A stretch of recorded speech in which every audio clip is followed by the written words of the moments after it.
Hello, everyone, and welcome to episode 64 of the Rock and Roll Beer Guy podcast. This episode is brought to you by One Effing Inc. Go to the website oneeffinginc.com/effingradart and pick up your official Rock and Roll Beer Guy t-shirts. This episode's also brought to you by Fuzzrocious Pedals. Go to the website Fuzzrocious Pedals for all your guitar and bass effects pedal needs. They even do custom orders with custom hand-painted cases. Make sure if you buy anything, you let them know that the podcast sent you. Also, make sure to come out to Sunnyside Cemetery on June 30th. I'll be there hanging out with the Phantom Carriage folks. It's a fundraiser to help save the cemetery. It's one of the oldest cemeteries in the area. There's going to be over 40 different craft breweries and wineries and cideries. There's going to be artists and music, vendors doing, antiques and crazy oddities and stuff like that. It should be a really great time, so come hang out with us. In this episode, I talked to Jesse Matthewson of the band kenMODE. I had a really great time talking to him. We discuss a little bit about the new album coming out on Seasons of Mist, August 31st. We talk about working with Steve Albini, what it's like living up in Canada and the music scene up there. We talk MMA, we talk pro wrestling, and we talk beer. Please check out kenMODE on their social media and pre-order the new record like I did. It's fantastic. Please don't forget to like, share, and subscribe. Cheers.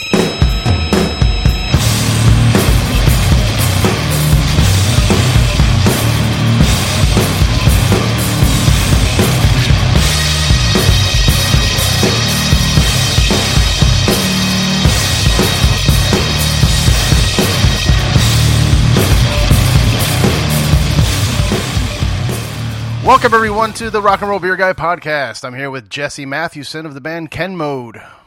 Hey there, eh? No one's going to know the inside joke there. This is the second time we've done the intro, and I said hola the first time, and then you said to do a Canadian one, so that was hey there, eh? Hey there, eh? How cold is it up there right now? Not at all. Not at all. Yeah, it's we're in the starting phases of summer, so it appears to be sunny outside. I think it's supposed to heat up. Oh God, I never remember what the hell the Fahrenheit to Celsius conversion is. It's supposed to go up to like 27 Celsius today, I think, which is nearing 80. So it'll be a nice day. Yeah, that's so weird. I don't really know the ratio either, and it's funny how a lot of people use Celsius, and we just don't even like the metric system. We don't even bother. Yeah, trying which to learn is it, so frustrating. Oh well. Yeah. Well, before we get started, my buddy, our mutual friend Zach Smith says, "What's up?" Say what's up to him too. Miss that guy. Yeah. He wanted to let you know the new song is great. Well, thank him for me. And also, he wanted to bring up a band from Kentucky or something that you guys used to call 87 Bass Drops. Oh, no. Yep. That was when we were on tour with them. There was some local opener that had one of those it was like a sample pad, but they decided in one song that they were going to abuse the bass drop function because that was the kind of tour that we were all on. And yeah, my brother counted the number of bass drops in one song, and it was something like 87. It was ridiculous. That's so stupid. Oh, God. I remember, when bands were doing that bass drop thing.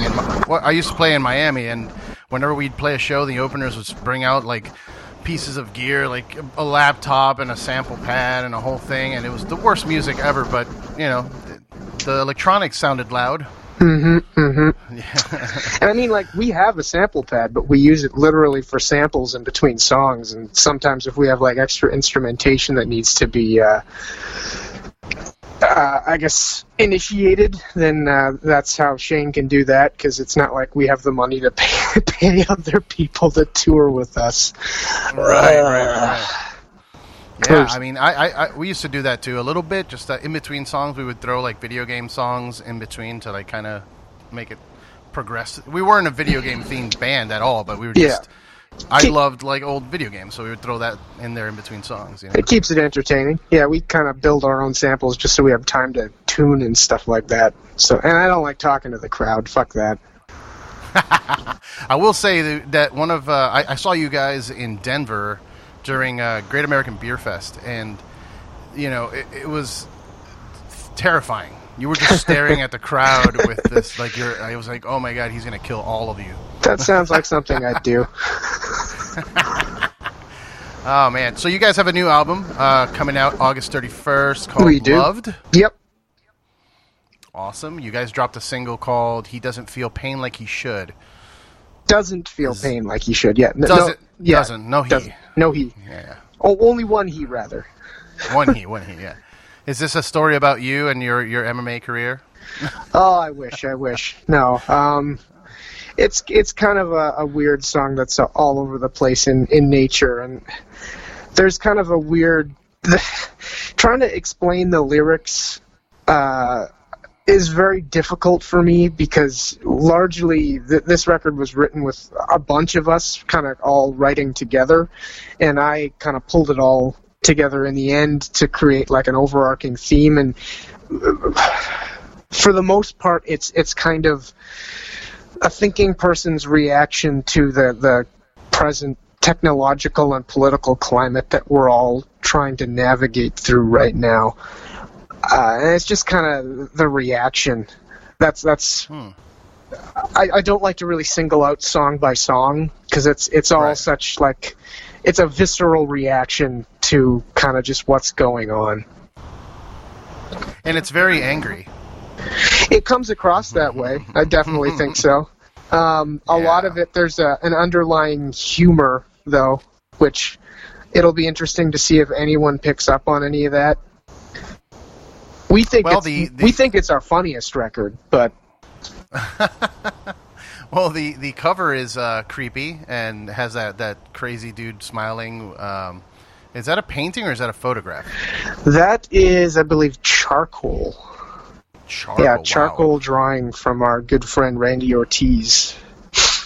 Nice. It looks like a mix of two. Like it's so realistic when you get to the teeth and the mouth area that I was like, wow, is that a picture? And someone's just covered and they photoshopped it or something. But no, that's awesome. That's so gross. Yeah, he's the level that he's working at right now is really off the charts. He's a brilliant illustrator. Nice. Did you guys didn't record this with Albini? No, we did this one with Andrew Schneider. Okay. We flew that guy up from New York in the middle of a crazy snowstorm, and we made Misery for 10 days.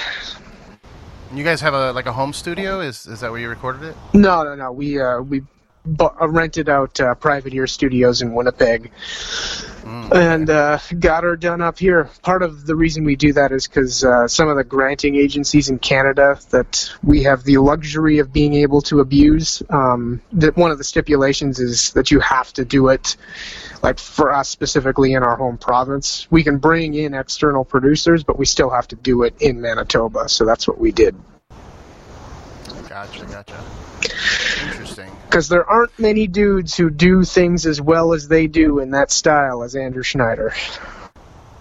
Yeah, I mean, the sound is incredible. I mean, the one song, I've only heard the one song, but it sounds super legit. Like, the heavy parts are insanely heavy. The fast driving parts feel aggressive and fast, like they're searing, And, your vocals, I mean, you're screaming your head off, no. I was listening to Success earlier, and it's a different style, I think that you guys have two different distinct styles. Yeah, we like to change things up depending on the whims of what we're feeling at the moment. And this one, people will soon hear it. I think it's our heaviest record by quite a bit to date. But it's also got some of the nasty and gnarliest tones that we've ever had. Like the drums are just so heavy. And a lot of the guitars are kind of like just this serrated, almost, at times the guitars are thin, but like they scrape and claw at you, and the bass is just disgusting. And when you mentioned the bass, I know you guys have gone through a few bass players. Is this a new guy, or you guys? No, this is Scott. The same. He was on Success. Okay. He was on the Nerve EP. He's breaking records for being the most released bass player that we've ever worked with. Nice. And yeah, and I mean, I could tell from his bass tone, like does he come from a different band from before, or? Well, he has his own band called Adeline and another one called Grey Light District that he still is in. He lives in Saskatoon, Saskatchewan, which is the province to the west of us. He's still in those, but in terms of like his tone and whatnot, that's all the kenMODE machine. We have him using our gear for the most part when he comes here. Other than he just got one of those abominable pedals, the Sunbather preamp pedal, and that became part of the arsenal too. We've been kind of changing our bass tone over the last couple of years, adding as we get more into pedals and junk like that. Yeah, I mean, it does make a difference, and there's a lot of really good people making pedals out there now. Like I'm a shameless plug, Fuzzrocious. They're one of our sponsors now. Oh, cool. They're sending me a bass pedal for myself. Oh, very cool. So I appreciate those guys there. I used a Fuzzrocious Demon King for some of the guitar stuff on this record. Oh, awesome! Look at that. Yeah. I know we right now the rig is kind of made. The bass is abominable pedals, heavy electronics. We've got a Rusty Box from Tronographic on there. Oh, Rusty Box is great. Man. Yeah, we've got a neat array of different distortions and overdrives. Really nice. Gross stuff. Are you becoming a gearhead? Are you stoked to go to NAMM to go look at new gear and stuff like that, or no? I'm way more than I used to, but I still wouldn't really consider myself a gearhead because I don't want to become one of those guys that needs like 3 different pedal boards when we play live, but I do have I think I'm working with like 10 pedals now when I used to only use maybe 2. So, and some of that comes with just as you tour and you meet people who are making pedals out there, and they're really cool, and you want to try them out. So, especially I've had a few where people just like give me one to try, and like we got last time we played Boston, Brad, who runs Nerd Knuckle, just gave me a pedal, and that's like all over this new record. Nice. Is it a distortion pedal or like a fuzz? Or? Yeah, it's like a double distortion pedal. I think it's working off of 2 different DOD pedals, I think, that he kind of altered and put into one. But holy shit, it is just ridiculous. Damn. Yeah. I'm excited to hear the rest of the record. I pre-ordered the black and white band-only Sweet. Vinyl. That'll be a fun one.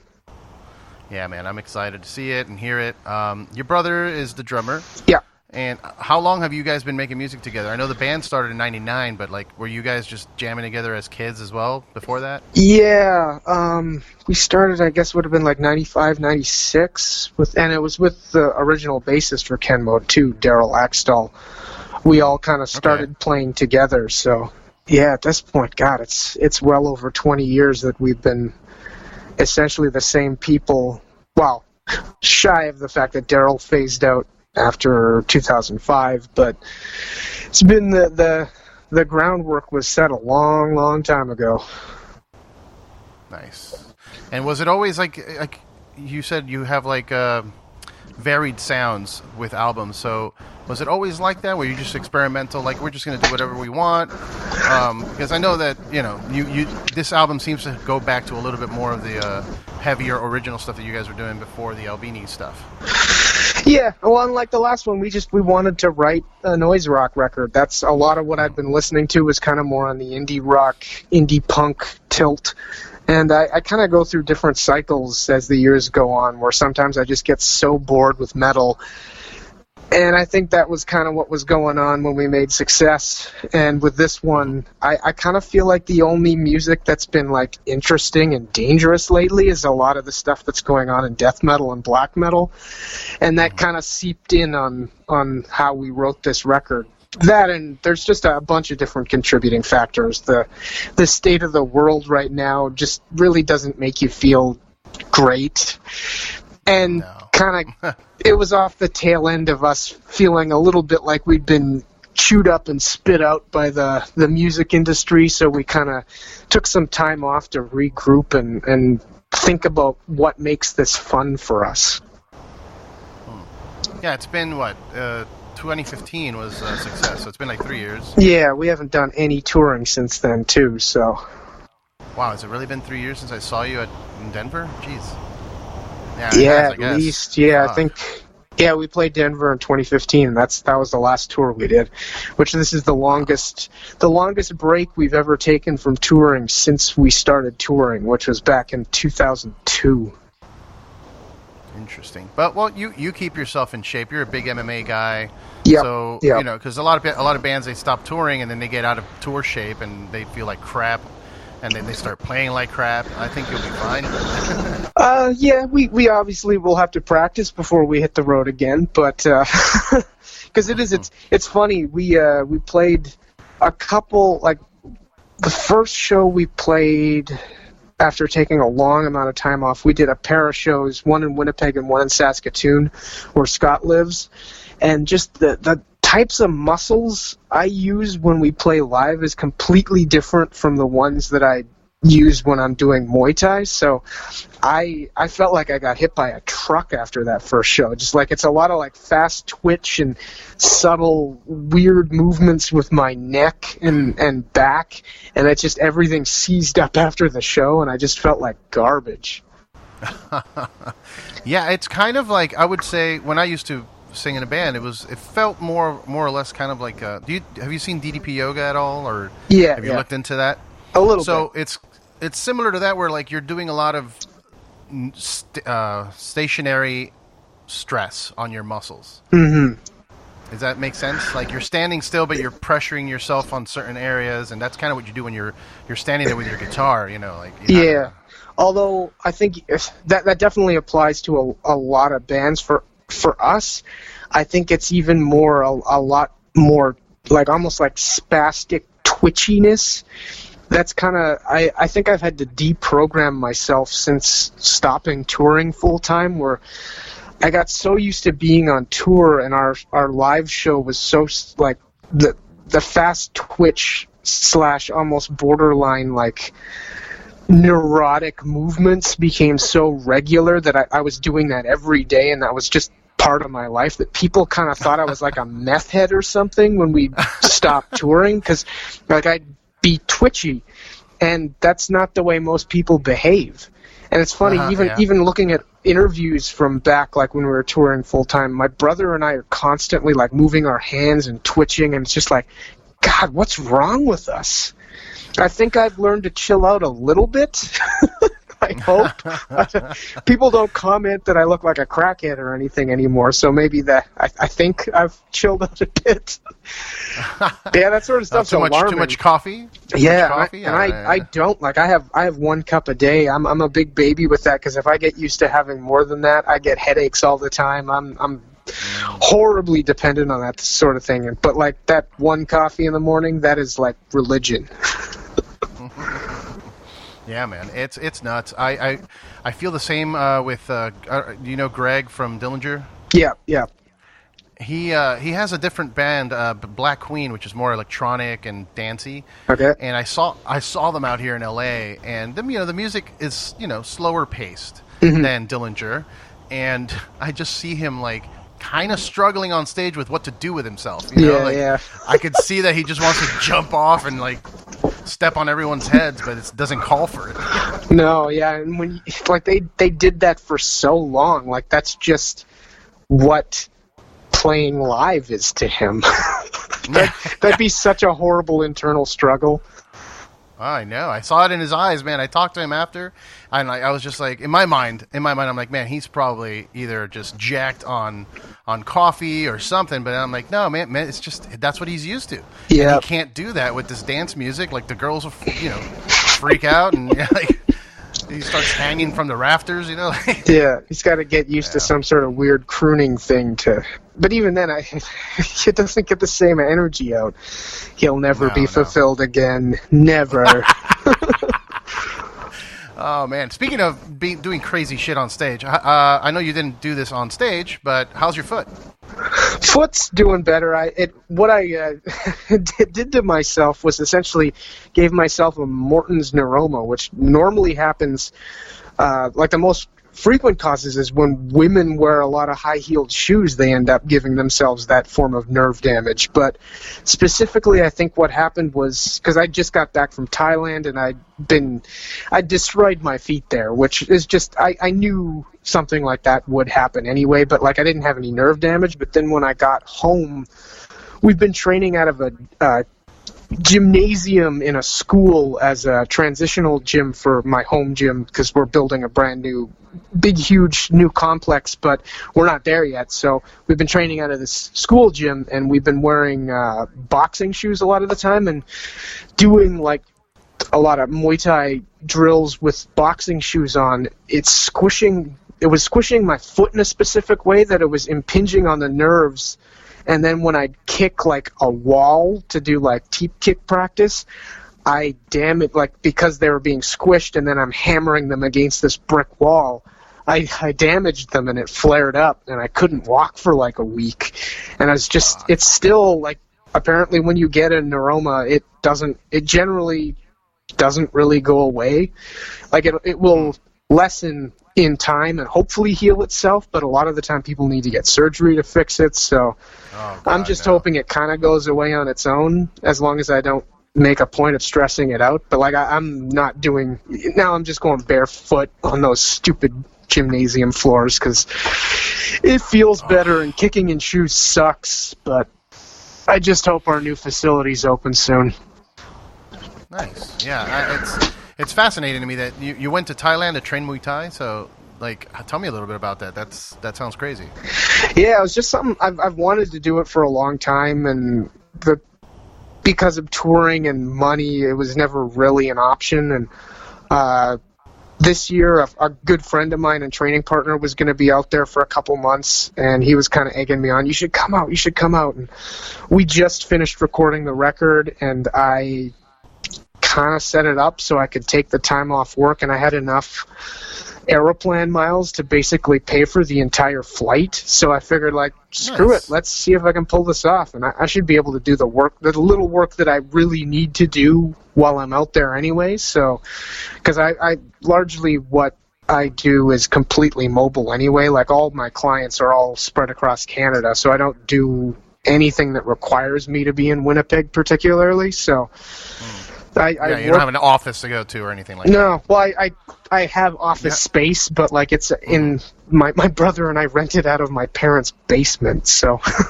Well, there you go. Like, you don't have anyone to report to. No, exactly. I got to get the work done. That's all there is to it. So, took the time off, went out there for like 6 weeks and trained every day. It was awesome experience. Good food? Oh God, yeah.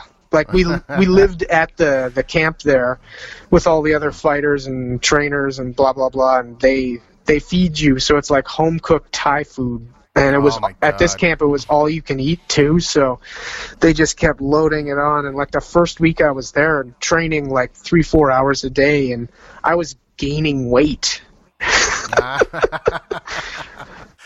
Oh man, yeah, I can imagine. It's just I love Thai food, so I can't, and I know that I've never actually had Thai food. Like I've had American, California or Miami Thai food. I haven't had real Thai food, homemade. Well, I'd imagine like there's got to be restaurants out there that like Thais are working there and they're making proper Thai food. Like I know even the few places we have in Winnipeg, like they make comparable Thai food. It's just you generally. When you're getting it home cooked kind of thing, you don't have you're there too. Yeah, but you don't have the choice to make as to when it's home cooked. It's like, this is what we're making you, and when you're at a restaurant, it's like, well, what do I want? And you kind of end up getting used to ordering specific things in a restaurant setting. But like, yeah, it's kind of cool when you're dealing with the home cooked one, because you're at the mercy of what they're cooking, and it was all good. Yeah, man. Did you get a chance to go anywhere, like go see some temples and stuff, or was it all just camp and training? Did a little bit of wandering around Bangkok, but most of the time I was just in the camp, which was in Tamaka, Kanchanburi, which was like 2 hours outside of Bangkok, and there really wasn't a lot to see around there. And I'm glad that that's the way it was. I took you weren't distracted? No, and I took a week and a half off after it to go to Vietnam and kind of wander around there, around Hanoi, and kind of went out to the Sapa Valley and Ha Long Bay. But like doing the vacation shtick, I'm not good at that. I haven't gone on a proper vacation since I was in like high school. So ever since high school, anytime I had vacation time, we'd always go on tour. So I feel weird about being a tourist. I don't particularly enjoy it. I like to kind of have a purpose behind where I am and what I'm doing. And that's why being a part of the Thai camp, I really enjoyed that. But just kind of being this white dude wandering around spending money, I don't know. Yeah, no, I hear you. I like taking trips like that. When I went to Peru, it was more like that. Like no tour guide bullshit. No, I don't want to go do the thing that everyone's doing. I want to go off the beaten path and just figure it out. You know? Yeah. I get to play a little bit because I have a darker skin tone, and my face doesn't really identify like what country I'm from. Like some people think I'm from Iran, some people think I'm Mexican. You know, it's weird. So, yeah, you could be anything. Yeah. So I can kind of spy around and not be bothered, which is cool. Yeah, definitely cool. And you kind of get a different perspective of travel that way, which is awesome. That's kind of, as much as touring, like being on tour isn't really experiencing the cities you're going to, but you do get to kind of see a different side than classic tourists do. Like anytime we go to Europe, like you're meeting real people who live in these cities, and you're interacting with them, sometimes staying with them, eating with them. Like I find that kind of cooler than just tourist shit. Yeah, because that's the real culture, man. Like tourist shit is basically just westernized or Americanized, like made for Americans to enjoy and spend money on. You know what I mean? Like, yeah. And it's not the same. The driver is them making money as opposed to like you actually getting to experience genuine shit, which c'est la vie. I mean, you got to get paid, right? Yeah. And that's why I enjoy like small tours too. Like if you're going to like offbeat towns, you know, what they call, B and C towns or whatever, like not the major markets. Yeah, it's always cooler too to see like the surrounding neighborhood. Like one of the most fun I had was in Conway, Arkansas, which I wasn't expecting that at all. You know. Yeah, definitely. And it was fun because we were walking around. It's like everything closes at 6, and there's signs in the back of the green room that say if you need gas or food, get it before 6 p.m. because it's closed. That's so brutal. That's so brutal. On the flip side, now that I've done all that sort of stuff, I don't need to do that on tour anymore. I want to go to only major markets. Yeah, major markets where we actually have a draw. I'm not wasting time in weird little southern cities that are considered B and C markets. Like, I'm just, no, too old for that. I don't need to pay my dues anymore. I've been doing that for 20 years. Nice. Well, that's good. That's a good feeling, and that's a good mentality to go about doing it too, because that's one thing I've realized lately is like you need to just see it happening already, and it'll happen. You know what I mean? Like I don't want to. For example, like we just filmed a TV show for the podcast. Like cool. We're gonna. I've had this idea, and I was like, I'm just gonna make believe it already happened, and it started happening. You know, it's so weird. I just like people like, my buddy Jeff is like, I have the cameras and the mics, let's do it. I'm like, what? All right, sure. So it's like that. Like bands need to think of that. Like when they're playing shows, I know it's important to play every show in the beginning because you're just trying to get exposure, but you need to start thinking bigger. Like the smaller bands need to think big. You know? Yeah, and you need to think strategically, even when you are a small band. Like, granted, you have very little data to work with, but even then, like, start collecting the data. Yeah. Start doing homework. It's important. It's important because then you get screwed later on, man. And there's some bands that think too big. Like you'll go to a bar and there's just this band. I went to a bar in Fort Lauderdale and there was a band dressed up like vampires. And they had lights and all kinds of like the frilly shirts from like Interview with a Vampire. And I was just like, what? And that's maybe thinking too big. Yeah, but at the same time, you kind of, I don't know, it is funny when you see that of bands that, like, literally nobody knows about, but that's kind of the state of the music industry in America. I remember the first time we started touring the States again in kind of our second wave, because we started touring in like the early 2000s, and then we stopped coming to the US from like 2004 through 2010. And when we started coming back in 2010, the one big thing I noticed was just the level of competition with like even like really small touring bands. Like the level of professionalism was so much higher than I was used to within like the Canadian scene, because the Canadian scene is small and it's a really long country to try and tour, and just playing with different weird regional bands in pockets of the States, like it was really cool to see the level that people were playing at, but also kind of heartbreaking because there's these intensely professional groups that nobody's giving a shit about, and they're all competing for the same eye time from people, which it's just, I guess that's the state of the world though. There's just so much to do and so much to experience, and we're all competing for that little piece of it from each person. Yeah, and now with social media and stuff, everybody has a channel to try and do that. Yeah, and it makes it easier and harder. Yeah. It's harder for me. Like I'm still trying to figure out all the algorithms and everything you need to do. Like I'll post up a new episode, and I'm worried about like maybe there's too much shit in this picture. Like maybe there's too much text, or should I be worried about what are these hashtags? Like you have to learn about it if you're trying to do something and do it right. Yeah. The hashtag game, I still don't really know how important that is. Like I don't ever search hashtags. I do occasionally, like if it's something rare, like if I wanted to look up kenMODE, I'll look up kenMODE and see what people are posting about that. Yeah, but that's like a specific one. Like, right, for instance, I know like labels, even our label, Season to Miss, when they post stuff from us, it'll be like hashtag noise rock, and I don't really. I mean, I guess some people might do stuff like, excuse me, that as I'm like burping, but.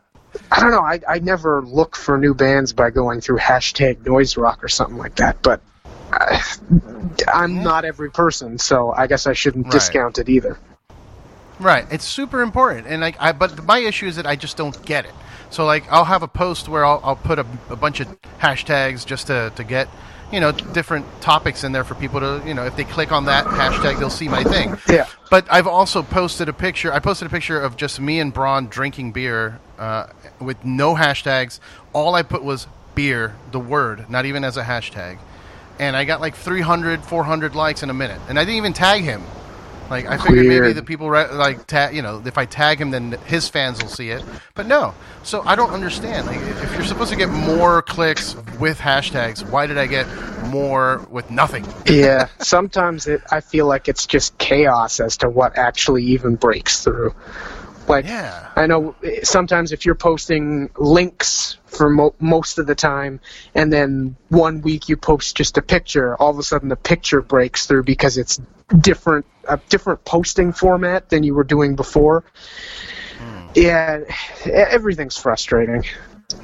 Yeah. Especially, it's funny promoting a record taking like 3 years in between. Like, I have to completely refamiliarize myself with the way you promote records through social media now, because it's the last time we did it, I think there was maybe doing some of the Facebook stuff, but like since then, like you can post something through a band page on Facebook, and next to nobody sees that shit anymore because they want everyone to pay for it. So now you have to take, like, if you're going to do this seriously, you have to think about how you want to try doing sponsored content on Facebook, and then sponsored content on Instagram, and maybe even Twitter, although from my experience, Twitter's fucking garbage for that. But anyway, I think people are, and even just the hard stats, people are moving away from Facebook to platforms like Instagram more. Like, I know the younger demographics definitely, I think it's Snapchat and Instagram are their two number ones. So if you're trying to go after those people, you have to take that into consideration too. And I'm not going to do Snapchat. Fuck that. There will not be a kenMODE ban Snapchat. Come on, don't you want to do you screaming into a microphone with doggy ears and like a dog nose? Just so silly. Go to Instagram if you want that. Yeah, it's funny. My Instagram does well, but yeah, Twitter and Facebook, I barely have numbers there at all, and I don't get it. Instagram now, you have to keep in mind the stories are blowing up, so now everybody loves the story aspect of it, and then the goal for all these bands and everybody that's trying to do something is to get that swipe up feature that you get when you hit 10,000 or something. Is it that once you get the swipe ups? Yeah, you got to have 10,000 followers. Because I think you can pay for that. I've seen some labels do that or maybe they do have 10,000 followers. I don't know. Yeah, 10 is not that much. No, I mean, it's a lot. It's a lot, but it's not that much. It's a lot, and we have a ways to go before we hit that. Fuck. Yeah, it's just me too. I mean, it's one of those things. I actually sit there sometimes, and I have to you have to put work into it. Like we have to go and follow certain people and comment on their shit, and then they'll follow you back, and that's how you gain followers now, is by interacting with the fans. Yeah. Which is cool. I mean, that's never been a thing. Fans had never had a venue to communicate, unless it was like a VIP package from a ticket or something, Yeah. We've never had this ability to just contact someone, No, yeah, and we're pretty open on that end too, because obviously, we're working from offices every day, so I'm online. I make my living working with bands, so yeah, I know what it's all about, and we're a pretty open book when it comes to the online communication, because frankly, bands in this style of music that pretend that they're above their fans, I think can just fucking die, because we're all just a bunch of losers listening to punk and metal anyway. How you can think just because you pick up a guitar or play drums that you're cooler than the people who are consuming your music? Get serious.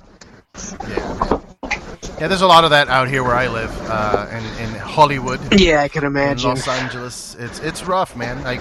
I've changed my way of just being here 2 years. I've only been here 2 years. Before that, I lived in Miami, but even just the way I walk into a venue now is completely different. I used to walk in super excited and kind of nerdy, geeking out, fuck yeah, my band's playing that I really like. Now it's just kind of a defensive approach. You know what I mean? That's really sad. Don't talk to me. I'm gonna go to the bar and get my fucking drink and then just stand right here, and I'm not moving. I'm watching the band, and then I'm out. Because it's just a lot of, oh, what's up, bro? Did you want to It's everyone has their own cliquey thing in Hollywood. That's just kind of I don't want a part of it. Yeah, I think that's a lot of big cities seem to get that attitude, which I always find really funny. It's particularly because us being from Winnipeg, and when you've toured all around the world, it drives home how, although all cities are different, they're all the fucking same in a lot of ways too. And people who act like they're the shit because they're from a certain city or a certain scene, really, seriously, get over yourself. Travel a bit and understand just how insignificant you and your clique is to the grand scope of everything. Yeah. I hear you, man. It's funny. I'm thankful that I've had the opportunity to travel out of the country multiple times, and I don't think I've ever been to Winnipeg or Manitoba. I've been to Canada. Because why would you? Well, no, I've been to the French. Is that Quebec? Yeah, Quebec. Quebec. And because I used to live in Jersey, so we would drive up. Yeah. Montreal is a destination city for a lot of people on the East Coast because it's a little bit different, and it's French speaking, but it's a cool city.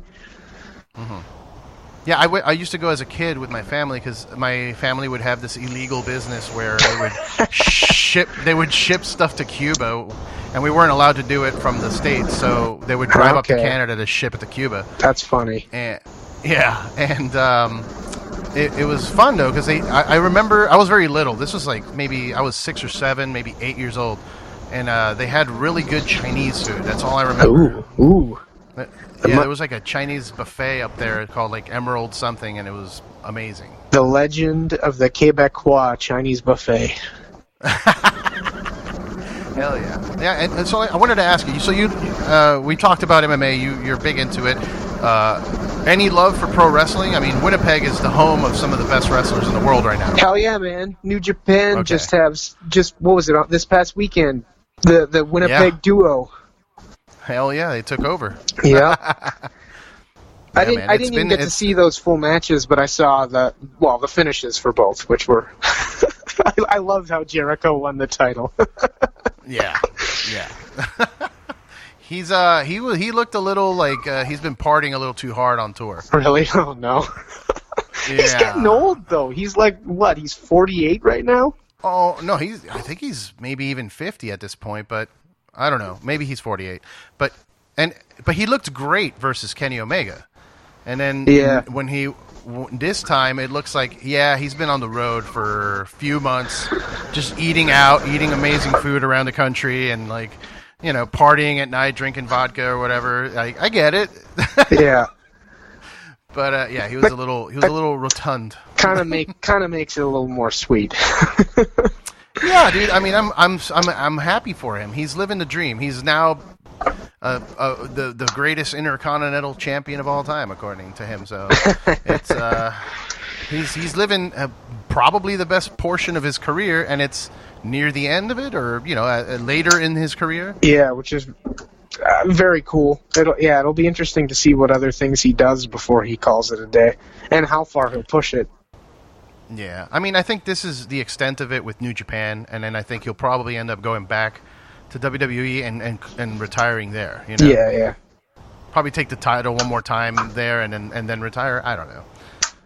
I mean, if Goldberg can do it. Yeah, which that's even surprising that happened.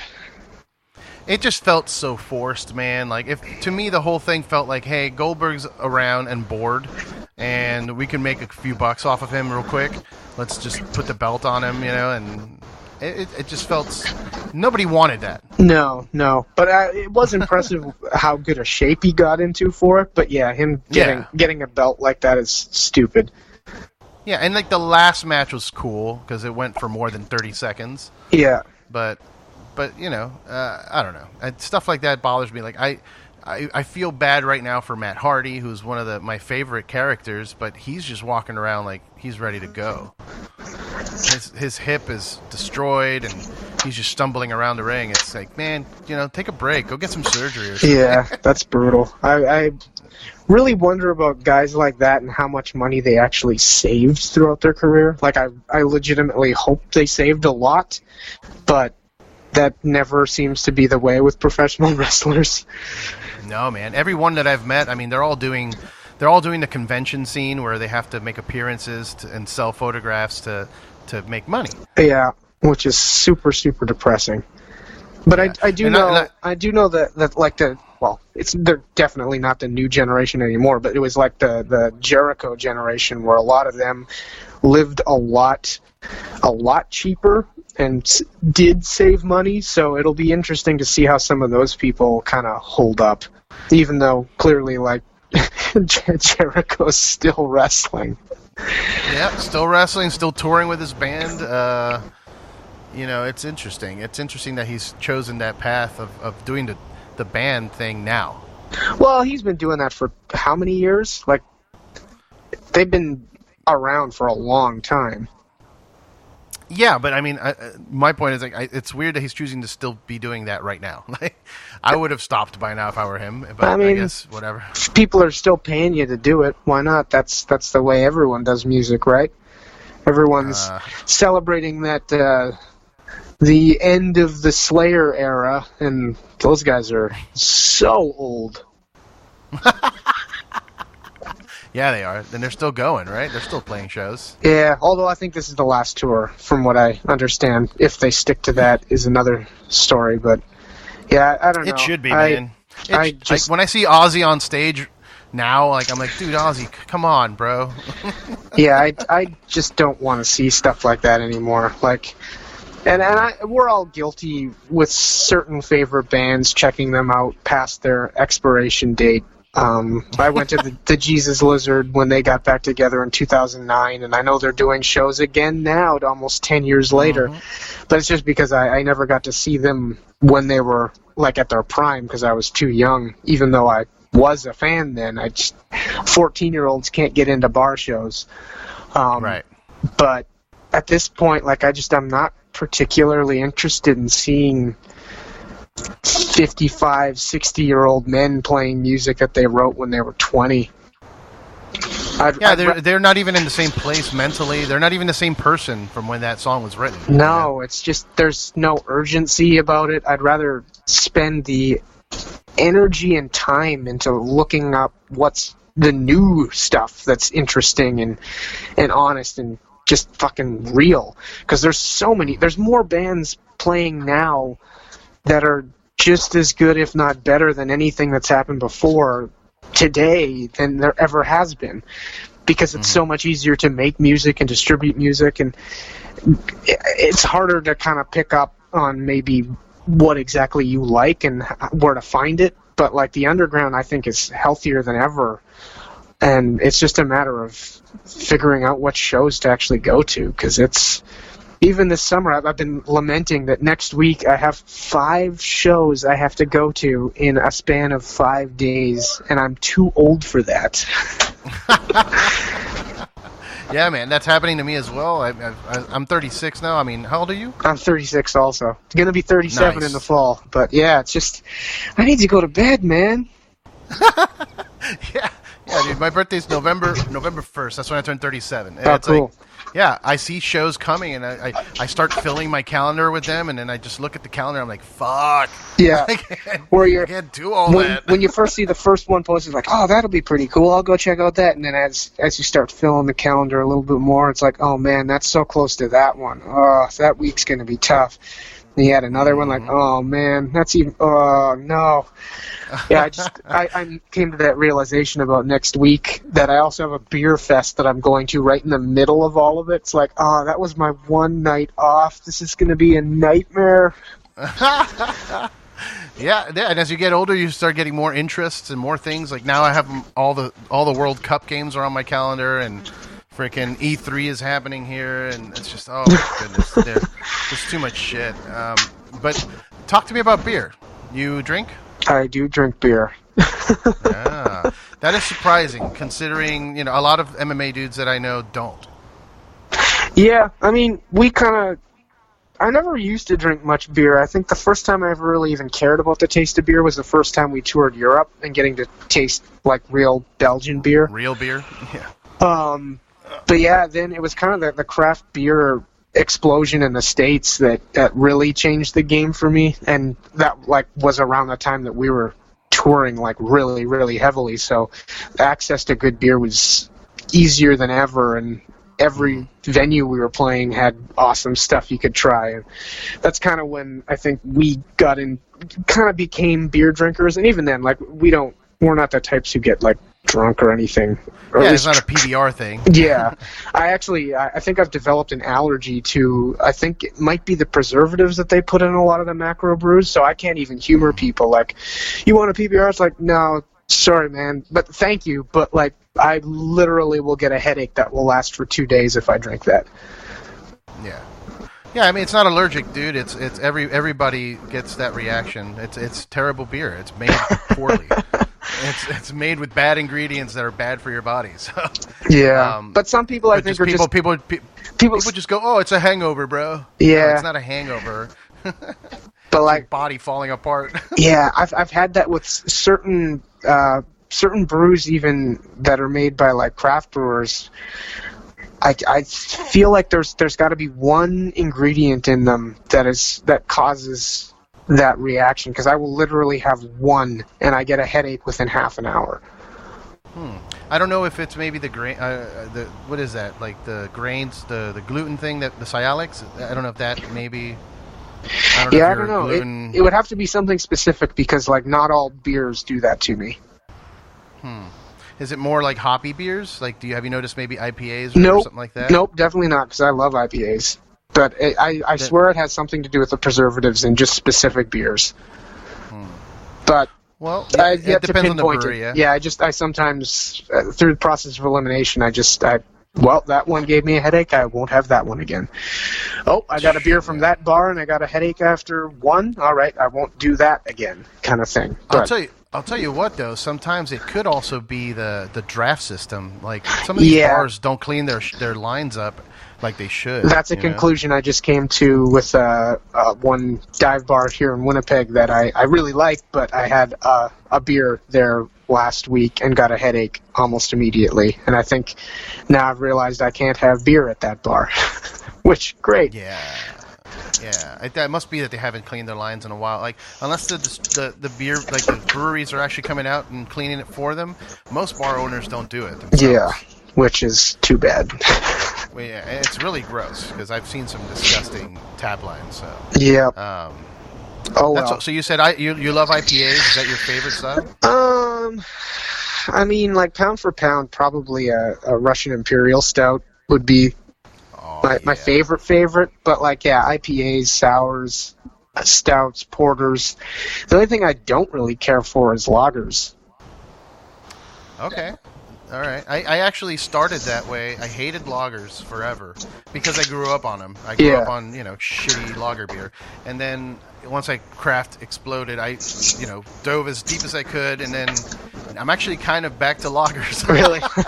As long as they're well crafted, like German, like a good German Pilsner, like a Weinstefan or something like that. Like those I'll drink easy. And I like it during the World Cup season. Yeah, I definitely understand that. I'm such a lightweight that I only at max will have like maybe one or two. So I want flavor. I'm going for a flavor explosion. I'm kind of the same way. Like when the weekend hits, like I go crazy with sugar, and I'll have a couple drinks. And if I'm for the drinks, I want to have the maximum flavor explosion that I can get for the limited amount of use that I'm going to have. Because otherwise, during the week, I'm eating and living pretty clean. Nice. Yeah, you're in shape, and like you said, you train regularly with MMA. All right, so is there a plan for MMA, like for you? Are you going to go to Bellator or something? No. I was entertaining doing amateur fights at this point a couple years ago, but we don't have amateur kickboxing or MMA legalized in Manitoba, so you have to travel to do it. And like I kind of dedicated 2016 to being open to taking fights, and I kept getting set up with stuff and having them fall apart. And then in 2017, we decided we were going to write this kenMODE record, and I shifted gears. Like, I still train every day, but I don't really have any interest in fighting. If I'm going to travel, it's going to be for my music. And frankly, we're going to start getting more busy with that, so I don't see myself being able to even entertain fight camps or anything like that. If it does become legal here, I'd still consider it, but it's definitely a low priority for me. I enjoy training, I enjoy sparring, but like actually getting in the ring, I could take it or leave it. That, and I'm starting to get old, man, like we just discussed. Yeah. I don't want to be that dude. Yeah, I don't want to be that dude taking a fight at like 42 years old for the first time. Like, I don't need to take that brain damage. Kind of like CM Punk. Yeah, poor fool. There, man. Yeah. Dude, like the second he walked into that octagon, I was like, nope. Yeah. Oh well, nope. He tried it, but yeah, he better. Good for him for trying. He better quit now, because that was horrible. Yeah. I can't even be the guy to be like, you know what? He got himself back up and tried it again. No. Please stop trying again. For your own health, man. Yeah. Your face, you got pounded. Go back to pro wrestling. Right. Everybody wants you there. Why? You tried this. It didn't work. Go back. Go back to what you were doing. There's no shame in that. People will be, look at Ronda Rousey. She's been well accepted in the WWE right now. So just let it ride. Go back. Yeah, it'll be interesting to see what he does. Or maybe he'll just sit on his money. I mean, he probably made a lot, and I wager saved a lot. You think he bet against himself? Oh God! I'm being a jerk. That'd be really funny. All right, man. Well, I wanted to ask you one last thing. It said on your Facebook you're the host of the Thick and Friendly Radio. Yep. What is it?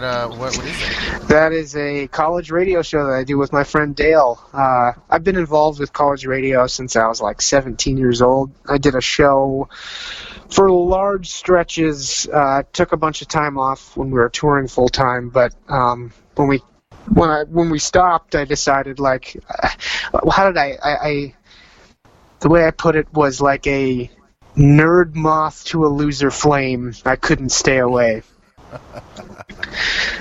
I like that. And it became an excuse to hang out with my friend Dale. Like a lot of, as people get older, you kind of lose reasons to hang out with your friends, and you kind of have to schedule time. Because I remember reading an article a couple of years ago about the thing killing middle-aged men is loneliness, and it's because everyone gets so busy, and so much of men's friendship relationships are based on doing things, and when you can't do things, they just don't see their friends, and they don't talk about anything. They just become isolated. So I kind of took that to heart and started kind of planning some regular things that I could do with some of my friends around town. And so much of the friendships I have are based on music that I figured this was a good thing to get back into, just as an excuse to hang out with my pal once a week. Yeah, that's awesome. It's been a lot of fun. It also gives me a reason to kind of keep my ears and eyes open for new music all the time and constantly listen to every link that gets posted, because we actually make a point of only playing new music on the show every week, which even in itself is kind of crazy that we can maintain a show largely on just brand new music every week. Like, yeah, that's pretty nuts. Yikes. There's a lot of music. Like, so is there specific genres, or you go everywhere? We stick to aggressive. Okay. A lot of the time, like lately, so much of our shows end up being like black and death metal because so much good material is coming out. But we cover like hardcore, indie rock, jazz, blah blah blah blah. But generally, it's more on the extreme tilt of music. Gotcha. Well, very cool, man. Let's wrap it up. It's been here for an hour or so. Cool. If you guys that are listening, make sure to check out Loved from kenMODE. Comes out through Seasons of Mist. If you haven't heard it already on YouTube or Spotify, you can hear Doesn't Feel Pain Like He Should, which is fantastic. Yep, check it out, stream it, abuse it. More stuff will be coming out. And spread the word, because we could use it. We've been away for a couple of years, and this, I think, I will forever think that whatever we're doing now is the best thing we've ever done, because the moment I don't, we will quit. Right. Well, I think even the art is appealing enough, like, even if you don't know what's going on, just looking at that cover will make you be like, what the fuck is that? Yeah. Click the link then. Click it. Listen. See if you care. And if you do, support it. For sure. Are you guys doing a tour then soon? We have some stuff in the works for the fall. Where it'll be is to be determined. Okay. Well, keep an eye out for that, for tour dates. Follow them on, what is it? It's just kenMODE, at kenMODE? Yeah. Facebook is at kenMODE. Instagram is at kenMODE Noise. Twitter's at kenMODE Noise. And then there's www.ken-mode.com. Awesome. All right, brother. Thanks for taking some time off to talk to me. Thanks very much for having me. No problem. Glad we got to do it. Yeah, for sure. All right, guys. Cheers. Take care.